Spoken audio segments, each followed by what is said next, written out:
Good evening, everyone. Good evening. I'm repeating a speech I did earlier, and I did change the topic on that. What I want to talk about is something that's very dear to me in its terms of management, and it's something I use Toastmasters every day.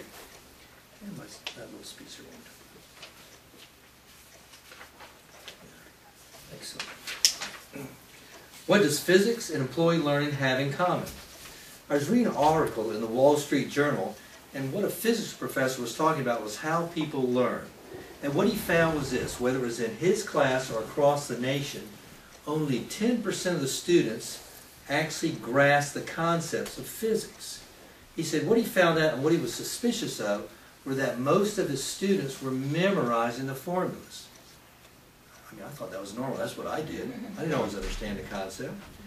So what he did, he found out that concept was just not in his class but elsewhere, and so he took a risk. He changed the way he taught his classes. He took his students and he had them teach the class and discuss the concepts. And what he found out was they moved from 10% to 20% to 60% of the students understanding the concepts.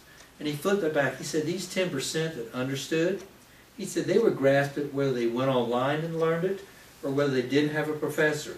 And he was saying he wasn't looking to eliminate instructors, which some people got defensive on based on his study, but he was shifting the mere basis of knowledge, how people learn. And so I was thinking about it. I said, how could I apply that principle in my business? One of the trickiest things is you want to hire people who can hit the ground running and who get the concept.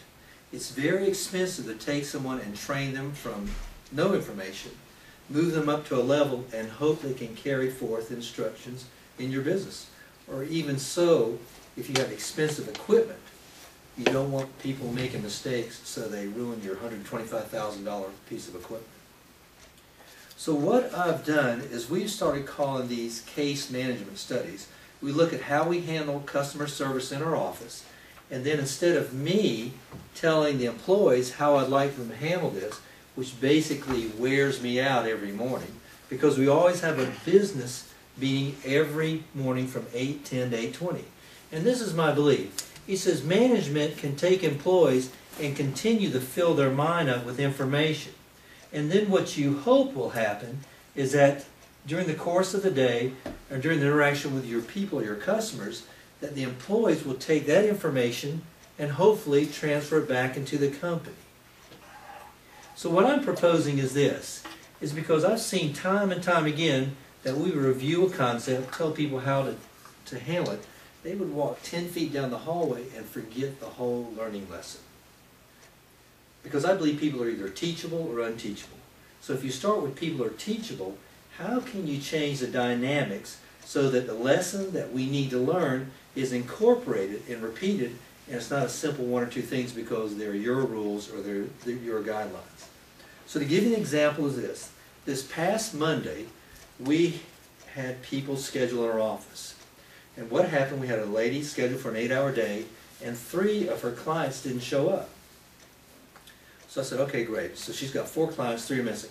So that's a business loss of $450 for one employee. And I said, can we afford that?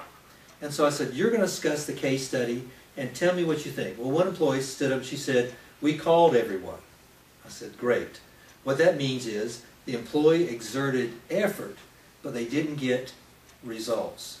The second one said, well, I was really busy on Friday and I did the best that I could.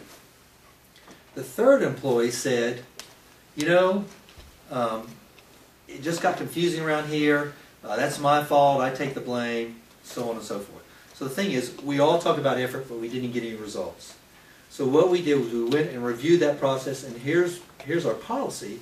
And what's fascinating is how you have policy in office, and people shift into their own behaviors. I'm always fascinated by how did they go to this behavioral experience when the company taught this outcome for the individual. The way that's really supposed to work is this.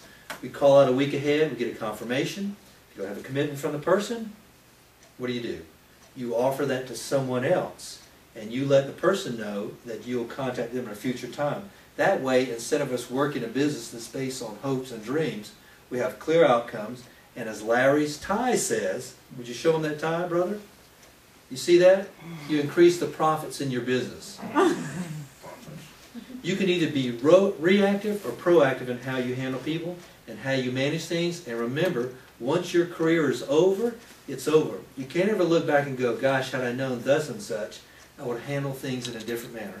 And if you ask my employees, how often do we use Toastmaster skills in my office? They'll tell you we use them every single day. And that's why I can't say enough. My guest here tonight, if you want to learn some principles that can help you in your business, come join Toastmasters. You can't buy it, you have to participate in it. And if you can afford 2 packs of gum a week like Billie Holiday has for the last 25 years, that's not snuff, that's chewing gum, right? Come on in. Mr. Toastmaster.